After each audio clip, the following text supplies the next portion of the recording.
Hello friends, welcome back to my channel. আজকে আলোচনা করব ডব্লিউবিপি এবং কেপি কনস্টেবল পরীক্ষা রিলেটেড প্রশ্নের 40টি বাছাই করা প্রশ্ন উত্তরের 5 নম্বর ক্লাস, যেটা প্রিলিমিনারি এক্সামকে ক্র্যাক করতে অনেকটা তোমাদের হেল্প করবে। প্রথমে দেখে নাও এই শূন্য পদগুলো কত করে রয়েছে। এটা আমি ডেলিই বলি, এবার তোমরা দেখে নাও। আর ডব্লিউবিপি কনস্টেবলের যে সিলেবাসটা আছে সেটা দেখে নাও, আর কেপি প্রিলিমসের যে সিলেবাসটা আছে ও দেখে নাও। এবার তোমাদের বলে রাখি, আমার পুলিশ পরীক্ষা স্পেশাল ব্যাচ চলছে, সেখানে চ্যাপ্টার এবং topic wise class short notes দেওয়া হচ্ছে এবং 25 ডব্লিউবিপি এবং 25 কেপির জন্য প্র্যাকটিস সেট দেওয়া হবে এবং প্রিভিয়াস ইয়ার কোয়েশ্চেন পেপারও আলোচনা করা হবে এবং সেই রিলেটেড প্রশ্নপত্র নিয়েই আমি সেখানে তোমাদেরকে বিভিন্ন পিডিএফ শর্ট নোটস আমি পিডিএফ এর মাধ্যমে তোমাদেরকে দেবো, যেগুলো তোমরা খুব সহজে প্রিন্ট করে নিতে পারবে, সেগুলো নিয়ে পড়াশোনা করতে পারবে। এই কোর্সটার ফিজ রেখেছি 250, মাসে কোনো বেতন নেই, ওয়ান টাইম তোমরা পেমেন্ট করবে, তারপরে আমি হোয়াটসঅ্যাপ গ্রুপে তোমাদেরকে জয়েন করিয়ে দেবো এবং সেখান থেকে তোমরা ক্লাসগুলো পেতে থাকবে। যদি তোমরা জয়েন হতে চাও তাহলে অবশ্যই টেলিগ্রাম চ্যানেলে জয়েন হবে, সেখান থেকে তোমরা এই পিডিএফ এর যে হোয়াটসঅ্যাপের লিঙ্ক তোমরা পেয়ে যাবে। প্রথম প্রশ্ন দেখে নাও, কেটে যাওয়া দুধে কোন ধরনের অ্যাসিড থাকে? কেটে যাওয়া দুধে বিভিন্ন প্রকার ফল, দুধ, এগুলোতে কি প্রকারের অ্যাসিড থাকে, এগুলো বিভিন্ন পরীক্ষায় জিজ্ঞেস করা হয়। তাহলে এটার অ্যান্সার কি হয়ে যাবে? তোমরা অ্যান্সার করার চেষ্টা করবে, তারপর আমি অ্যান্সারটা বলে দেব। এটার অ্যান্সার হয়ে যাবে ল্যাকটিক অ্যাসিড। ল্যাকটিক অ্যাসিডের অ্যান্সার। এবার এই রিলেটেড টপিক কিছু দেখে রাখো। টক দই বা দুধে ল্যাকটিক অ্যাসিড থাকে। ল্যাকটিক অ্যাসিড থাকার কারণে দইয়ের স্বাদ টক হয়। পেশিতে এই যদি ল্যাকটিক অ্যাসিড জমা হয় তাহলে মানুষ ক্লান্তি অনুভব করে। পরের প্রশ্ন, রাজ্যপালকে শপথ বাক্য পাঠ করান কে? ভারতের প্রধান বিচারপতি, রাষ্ট্রপতি, হাইকোর্টের প্রধান বিচারপতি না বিধানসভার অধ্যক্ষ? এটার অ্যান্সার হয়ে যাবে ভারতের প্রধান বিচারপতি। এটার অ্যান্সার। এর রিলেটেড কি কি টপিক পড়তে হবে দেখো। রাজ্যপাল রাষ্ট্রপতি কর্তৃক মনোনীত হন। যদি মনোনীত হন কার দ্বারা, সেটা হবে রাষ্ট্রপতি। আর রাষ্ট্রপতিকে শপথ বাক্য পাঠ করান ভারতের প্রধান বিচারপতি কিংবা তার অনুপস্থিতিতে সুপ্রিম কোর্টের সবচেয়ে প্রবীণ বিচারপতির উপস্থিতিতে রাষ্ট্রপতিকে শপথ পাঠ করানো হয়। পরের প্রশ্ন, ভারত ও শ্রীলঙ্কার মধ্যে কোন প্রণালী অবস্থিত? খুবই গুরুত্বপূর্ণ প্রশ্ন। বেরিং, হরমুজ, পক না মালাক্কা প্রণালী? ভারত ও শ্রীলঙ্কার মধ্যে প্রণালী রয়েছে পক প্রণালী। এবার এর রিলেটেড আরেকটি গুরুত্বপূর্ণ প্রশ্ন, যেটা তোমাদের সবসময় প্রবলেম ক্রিয়েট করবে। ভারত ও শ্রীলঙ্কাকে পৃথক করেছে মান্নার উপসাগর। তাহলে উপসাগর জিজ্ঞেস করলে তখন হয়ে যাবে মান্নার, এটা একটু খেয়াল রেখে অ্যান্সার দিতে হবে। ভারতের দক্ষিণ দিকে রয়েছে শ্রীলঙ্কা, আর উপসাগর যদি বলে সেটা হচ্ছে বা মহাসাগর, ভারত মহাসাগর। কোন শিল্পকে উদীয়মান শিল্প বলা হয়? উদীয়মান শিল্প, পাট শিল্প, বয়ন শিল্প, পেট্রোরসায়ন না চা শিল্প? উদীয়মান শিল্প হলো পেট্রোরসায়ন শিল্প। পেট্রোরসায়ন শিল্প চাকরি ও অর্থনীতির ক্ষেত্রে গুরুত্বপূর্ণ ভূমিকা পালন করে, আর লৌহ ইস্পাত শিল্পকে সব শিল্পের মেরুদণ্ড বলা হয়। কোন ভারতীয় মহিলা প্রথম এভারেস্ট জয় করেন? জুমকো তাবেই, বাচেন্দ্রী পাল, আরতি সেন না মেরি কম? ভারতের প্রথম মহিলা, বিভিন্ন ক্ষেত্রে প্রথম মহিলা, এইগুলো সব পরীক্ষার জন্য খুবই ইম্পর্টেন্ট। আর এই পরীক্ষার জন্য তো ইম্পর্টেন্ট অবশ্যই। এটার অ্যান্সার হয়ে যাবে বাচেন্দ্রী পাল, ভারতের মহিলা। মাউন্ট এভারেস্ট হলো পৃথিবীর সর্বোচ্চ শৃঙ্গ। 1953 সালে এডমন্ড হিলারি ও তেনজিং নোরগে প্রথম এভারেস্ট জয় করেন। মাউন্ট এভারেস্ট জয়ী প্রথম মহিলা হলেন জুমকো তাবেই। তিনি কোথাকার বাসিন্দা ছিলেন? জাপানের। এভারেস্ট জয়ী প্রথম পশ্চিমবঙ্গের মহিলা কুঙ্গা ভুটিয়া। যত মহিলা আছে সেগুলো খুব ভালো করে দেখে রাখবে। ম্যানোমিটার যন্ত্রের দ্বারা চাপ মাপা হয়। কিসের চাপ মাপা হয়? কিসের চাপ মাপা হয়? জলের, তেলের, গ্যাসের না বায়ুমণ্ডলের? ম্যানোমিটারের সাহায্যে গ্যাসের চাপ মাপা হয়। বায়ুর চাপ মাপা হয় ব্যারোমিটারের সাহায্যে। রক্তের চাপ স্পিগমো ম্যানোমিটার।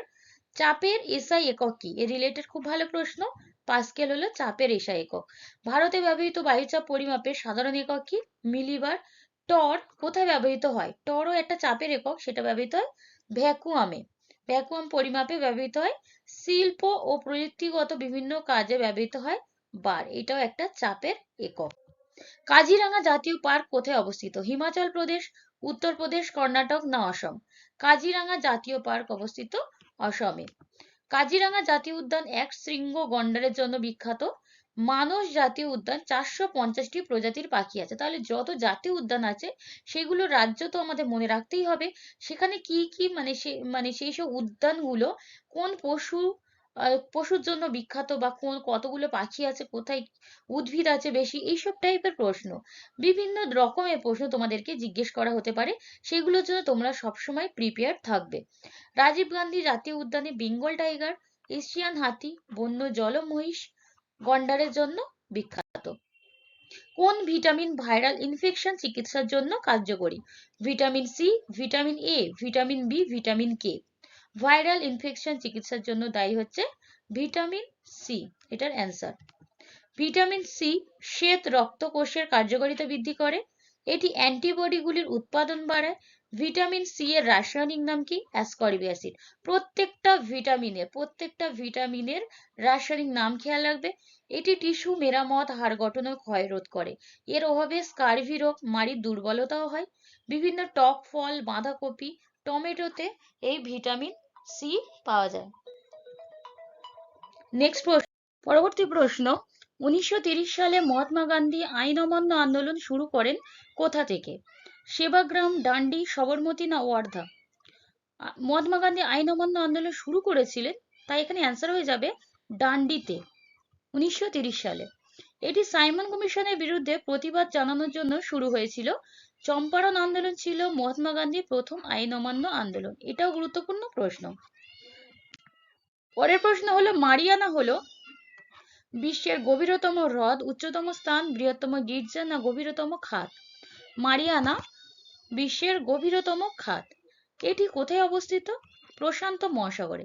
পৃথিবীর গভীরতম হ্রদের নাম কি?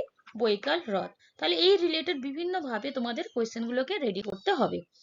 এবার বলেছে ভুল জোড়াটিকে চিহ্নিতকরণ করো। London Thames, New York Hudson, Karachi Sindhu না Sydney Singh?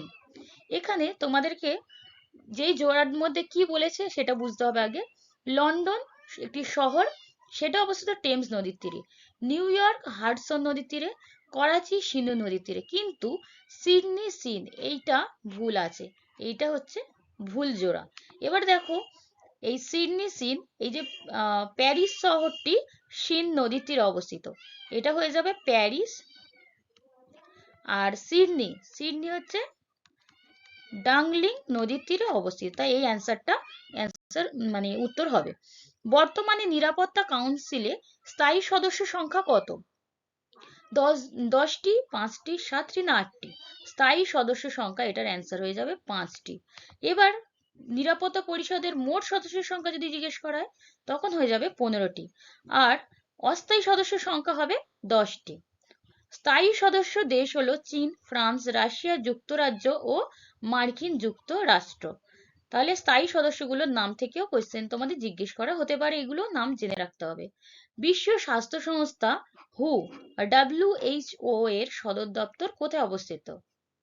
World Health Organization, এটার full form World Health Organization. বুঝে গেল? এটার অ্যান্সার হয়ে যাবে জেনেভা, ওয়াশিংটন, নিউ ইয়র্ক না প্যারিস? এর অ্যান্সার হবে জেনেভাতে। এই জেনেভাটা কোথায় অবস্থিত? জেনেভা অবস্থিত সুইজারল্যান্ডে। তোমাদের অপশনসে সুইজারল্যান্ডও থাকতে পারে, তখন কিন্তু তোমরা অ্যান্সারটা ঠিকঠাকই করে আসবে। 1948 সালের 7ই এপ্রিল এটি প্রতিষ্ঠিত হয়েছিল। আর প্রথম স্বাস্থ্য অধিবেশন 1948 সালের 24শে জুলাই হয়েছে। পৃথিবীর আয়তনের দিক থেকে ভারতের স্থান কত? পৃথিবীর মধ্যে আয়তনের দিক থেকে ভারতের স্থান হলো 7ম স্থান। এবার দেখে নাও কে কোন স্থানে রয়েছে। রাশিয়া রয়েছে 1-এ, কানাডা 2-এ, 3-এ রয়েছে মার্কিন যুক্তরাষ্ট্র, চীন 4-এ, ব্রাজিল 5-এ, অস্ট্রেলিয়া রয়েছে 6-এ এবং 7 যেটা শেষে ভারত রয়েছে। এটি বিশ্বের মোট স্থলভাগে 2.4% স্থান দখল করে আছে। পরের প্রশ্ন, গোয়াতে কোন বিদেশি শক্তির আধিপত্য ছিল? ফরাসিদের, ওলন্দাজ, ইংরেজ না পর্তুগিজ? গোয়াতে পর্তুগিজদের আধিপত্য ছিল। গোয়া হলো আয়তনের দিক থেকে ভারতের ক্ষুদ্রতম রাজ্য, জনসংখ্যার দিক থেকে ভারতের চতুর্থ রাজ্য গোয়া, এবং গোয়ার রাজধানীর নাম কি? পানাজি। এছাড়া তোমরা গোয়ার মুখ্যমন্ত্রী, এইসব নামগুলো, মুখ্যমন্ত্রী, রাজ্যপাল, এইগুলো কিন্তু এক্সামে তোমাদের রিলেটেড প্রশ্ন হিসাবে এক্সামে জিজ্ঞেস করা হয়, তাই এগুলো সব একসাথেই করে রাখতে হবে। সূর্য মন্দির ভারতের কোন রাজ্যে অবস্থিত? ওড়িশা, ঝাড়খণ্ড, বিহার না উত্তরাঞ্চল? সূর্য মন্দির রয়েছে ওড়িশাতে, এটা অ্যান্সার হয়ে যাবে। এটি নির্মাণ করেন গঙ্গ রাজবংশের প্রথম নরসিংহদেব। কোণারকের সূর্য মন্দির ব্ল্যাক প্যাগোডা নামে পরিচিত, তাহলে এর আরেকটি নাম বা অপর নাম বা ডাক নাম এগুলো হয়ে যাবে ব্ল্যাক প্যাগোডা। মিনামাটা রোগটি কোন দূষণের জন্য হয়? মিনামাটা রোগটি হয় পারদ দূষণের জন্য। এবার দেখো, তোমাদের যদি বলা হয় ইটাই ইটাই রোগ, ইটাই ইটাই রোগ কিসের সংক্রমণে হয়? সেটা হয়ে যাবে ক্যাডমিয়ামের সংক্রমণে। তাহলে এই রকম ভাবে বিভিন্ন প্রশ্ন তোমাদের জিজ্ঞেস করা হবে, তোমরা প্রত্যেকটা খুব ভালো করে করে রাখবে, এবং আমি তো পরবর্তীকালে এইসব প্রশ্নগুলো আমি ঘুরিয়ে ফিরিয়ে নিয়ে আসবো, যাতে তোমাদের দেখতে দেখতে তোমাদের মুখস্থ হয়ে যায়। 1956 সালে এই রোগটি জাপানের মিনামাটা শহরে প্রথম আবিষ্কৃত হয়েছিল, 1956 সালে। ক্যাডমিয়ামের কারণে ইটাই হয়। এসআই পদ্ধতিতে তড়িৎ আধানের একক কি? এসআই পদ্ধতিতে তড়িৎ আধানের একক হচ্ছে কুলাম্ব। কুলাম্ব অ্যান্সার হয়ে যাবে। কোন পরিবাহীর মধ্যে দিয়ে 1 অ্যাম্পিয়ার তড়িৎ প্রবাহ 1 সেকেন্ডে চললে যে কোনো প্রস্থচ্ছেদ দিয়ে যে পরিমাণ আধান প্রবাহিত হয় তাকে 1 কুলাম্ব বলা হয়। ডান্ডিয়া কোন প্রদেশের বিখ্যাত নাচ? ডান্ডিয়া পাঞ্জাব, গুজরাট, তামিলনাড়ু, মহারাষ্ট্র। এই নৃত্য রাজ্য থেকে প্রচুর প্রশ্ন এক্সামে জিজ্ঞেস করা হয়, তাহলে এইটা খুব ভালো করে রাখবে। আর এইটার অ্যান্সার হয়ে যাবে গুজরাটে, ডান্ডিয়া। নবরাত্রি উৎসবের সময় এই নৃত্য পরিবেশিত হয়, মানে বিভিন্ন নৃত্য কোন সময় বা কিরকম ভাবে তোমাদের পরিবেশিত করা হচ্ছে সেইগুলো কিন্তু এক্সামে ঘুরিয়ে প্রশ্ন জিজ্ঞেস করবে। এটাও আছে, দেখো এটি ঢোল ও তবলার সঙ্গে পরিবেশিত হয়। পরের প্রশ্ন, পঞ্চবার্ষিকী পরিকল্পনা ধারণাটি কার মস্তিষ্ক প্রসূত? পঞ্চবার্ষিকী পরিকল্পনা খুবই ইম্পর্টেন্ট একটা টপিক, পঞ্চবার্ষিকী পরিকল্পনা, এটা থেকে অনেক প্রশ্ন করা হয়। এখন যেটা প্রশ্ন আছে সেটা অ্যান্সার হয়ে যাবে জওহরলাল নেহেরুর মস্তিষ্ক প্রসূত। এবার দেখো, এই চূড়ান্ত সম্মতি দেন, পঞ্চবার্ষিকী পরিকল্পনা চূড়ান্ত সম্মতি দেন জাতীয় উন্নয়ন পরিষদ। পরিকল্পনা কমিশন গঠিত হয় কবে? 1950 সালে, আর এর প্রথম চেয়ারম্যান ছিলেন জওহরলাল নেহেরু। নেক্সট প্রশ্ন, ভারতের কোথায় প্রথম মিউনিসিপাল কর্পোরেশন প্রতিষ্ঠিত হয়? বোম্বে, কলকাতা, দিল্লি না মাদ্রাজ? ভারতের প্রথম মিউনিসিপাল কর্পোরেশন প্রতিষ্ঠিত হয় মাদ্রাজে। আর 1687 সালের প্রথম মিউনিসিপাল কর্পোরেশন প্রতিষ্ঠিত হয়। তাই যেহেতু প্রথম মিউনিসিপাল কর্পোরেশন, তাহলে এটা জেনে রাখতে হবে যে কত সালে। এটি বিশ্বের দ্বিতীয় প্রাচীনতম কর্পোরেশন। পুরীর রথযাত্রা কোন হিন্দু দেবতার সম্মানে অনুষ্ঠিত হয়? রাম, জগন্নাথ, শিব, বিষ্ণু। এটা কিন্তু সহজ প্রশ্ন, কিন্তু এটা না এসে আরো একটু যেগুলো তোমাদের অচেনা সেরকম নাম কিন্তু দিয়ে দিতে পারে, তাই সেগুলোর জন্য তোমাদেরকে প্রস্তুত থাকতে হবে। সমস্ত যেসব অনুষ্ঠানগুলো হয় বিভিন্ন মানে মন্দিরে, সেই সব কোন ভগবানকে উৎসর্গ করে করা হয়? অক্ষরধাম মন্দিরে কৃষ্ণকে উৎসর্গ করা হয়, সোমনাথ মন্দিরে শিবকে উৎসর্গ করা হয়, মীনাক্ষী মন্দিরে শিব ও পার্বতীকে সম্মানসূচক উৎসর্গ করা হয়, রঙ্গনাথ স্বামী মন্দির বিষ্ণু মন্দির। ভারতের প্রতিরক্ষা কমিটির প্রধান কে? রাষ্ট্রপতি, রাজ্যপাল, উপরাষ্ট্রপতি না প্রধানমন্ত্রী? ভারতের প্রতিরক্ষা কমিটির প্রধান হলেন রাষ্ট্রপতি, অ্যান্সার। রাষ্ট্রপতি ভারতের নিয়মতান্ত্রিক বা নাম সর্বস্ব শাসক, আর রাষ্ট্রপতির অনুপস্থিতিতে তার হয়ে কাজ করেন কে? উপরাষ্ট্রপতি। টুথব্রাশ কোন শ্রেণীর লিভার? প্রথম, দ্বিতীয়, তৃতীয় না কোনোটি না? টুথব্রাশ হলো প্রথম শ্রেণীর লিভার, অ্যান্সার হয়ে যাবে প্রথম। প্রথম শ্রেণীর লিভার টুথব্রাশ কাঁচি, তুলা যন্ত্র, ঢেঁকি, হাতল, বেলচা, কোদাল, সাঁড়াশি, পেরেক তোলার হাতুড়ি, শাবল। আর এই প্রথম শ্রেণীর লিভারে যান্ত্রিক সুবিধা কত? একের বেশি হতে পারে, একের কমও হতে পারে, বা একের সমান হতে পারে, মানে তিনটেই ধরন এদের মধ্যে থাকতে পারে প্রথম শ্রেণীর লিভারে। পোলিও রোগ নিচের কোনটির প্রভাবে হয়? ব্যাকটেরিয়া, ভাইরাস, ছত্রাক না আদ্য প্রাণী? পোলিও রোগ হয় ভাইরাসের প্রভাবে। ভাইরাস ঘটিত রোগ আর কি কি আছে যেগুলো ইম্পর্টেন্ট? জলাতঙ্ক, হেপাটাইটিস, এইডস, ইনফ্লুয়েঞ্জা, এছাড়াও আছে মামস, র্যাবিস, এগুলো কিন্তু আছে, যেগুলো ইম্পর্টেন্ট সেইগুলো আমি দিয়ে দিলাম, তোমরা এগুলো খুব ভালো করে করে রাখবে। তরাইনের যুদ্ধ মোহাম্মদ ঘুরি ও কার মধ্যে সংগঠিত হয়েছিল? রাণা সঙ্গ, রাণা প্রতাপ, পৃথ্বীরাজ চৌহান না রাণা হাম্বির দেব? এটার অ্যান্সার কি হবে? পৃথ্বীরাজ চৌহান এর অ্যান্সার। 1191 সালে তরাইনে প্রথম যুদ্ধে জয়ী কে হয়েছিলেন?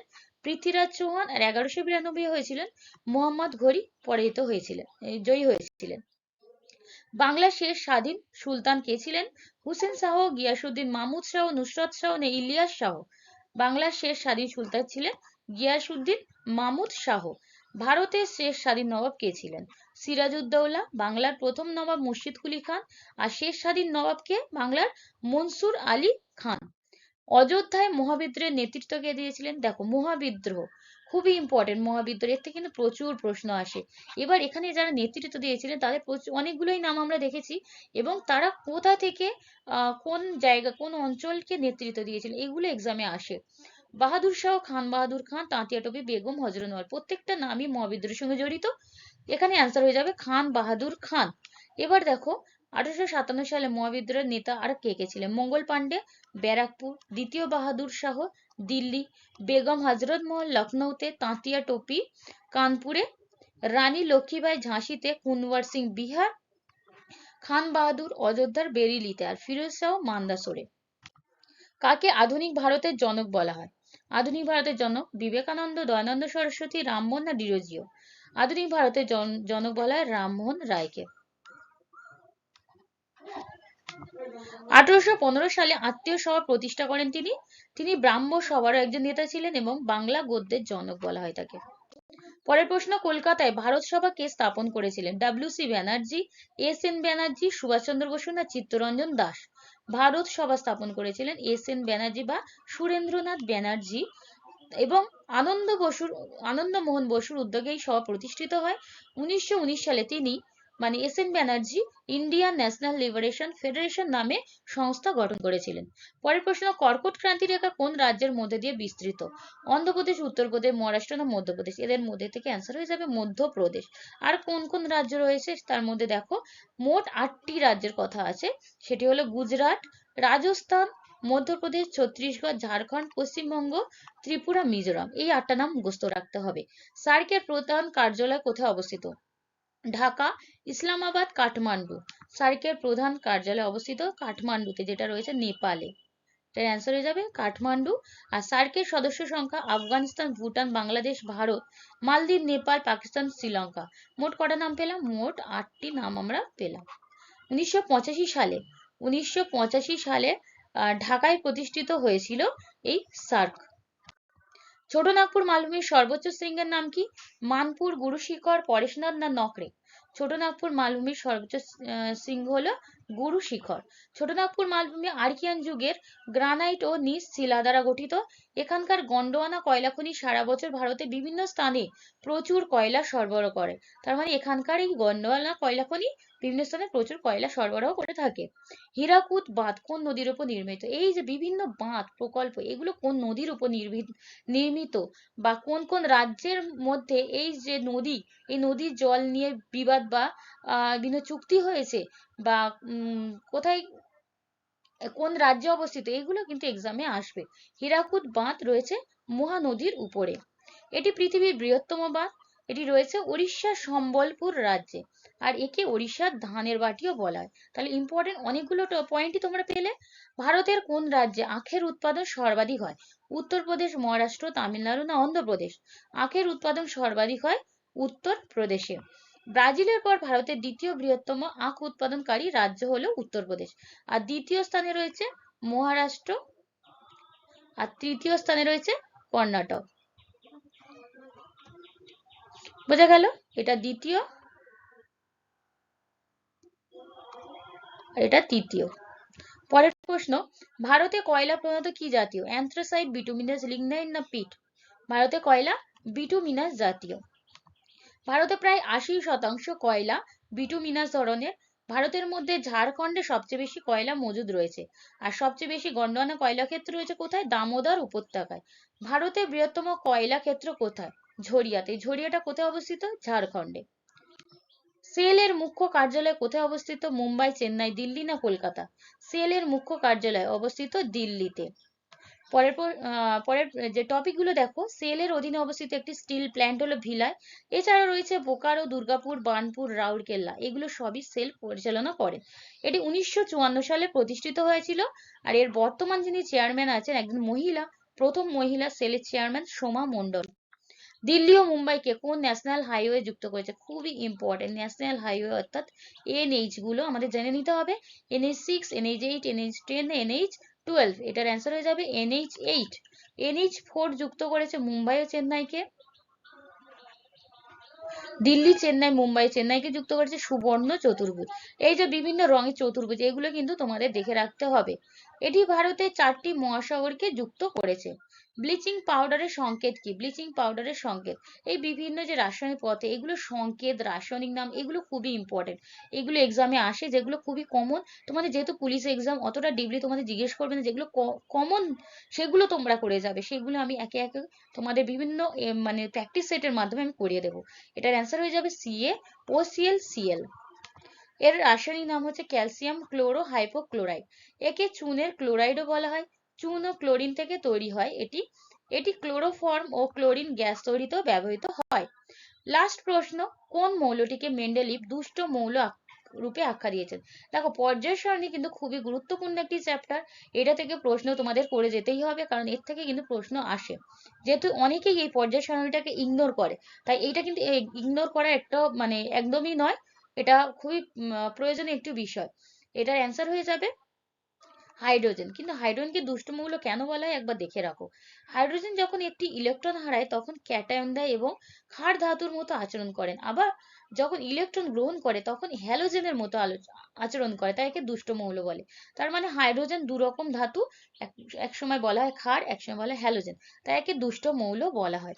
তাহলে এই আজকে যে ভিডিওটা যদি তোমাদের ইম্পর্টেন্ট বলে মনে হয়, তবে অবশ্যই সাবস্ক্রাইব করে রাখবে, পাশে থাকা বেল আইকনটি অন করে রাখবে, এবং যাদের পিডিএফ গুলো দরকার আছে তাহলে অবশ্যই তাদেরকে কোনো একটা মানে ডাব্লিউবিপির যে পেড ব্যাচ আছে সেটাতে তোমাদের জয়েন করতে হবে, তবেই আমি পিডিএফ গুলো তোমাদের ফ্রিতে দিতে পারবো, তাছাড়া দিতে পারবো না। এবার এক্সামের আগে আমি হয়তো পিডিএফ তোমাদেরকে আলাদা করে প্রোভাইড করব, সেটা কোনো একটা মানে স্বল্প মূল্যের মাধ্যমে প্রোভাইড করব, তখন তোমাদের নিতে হবে। কিন্তু এখন যদি নিতে চাও তাহলে অবশ্যই তোমাদেরকে এই পেড ব্যাচে জয়েন হতে হবে। শেষ পর্যন্ত দেখার জন্য তোমাদেরকে অসংখ্য ধন্যবাদ।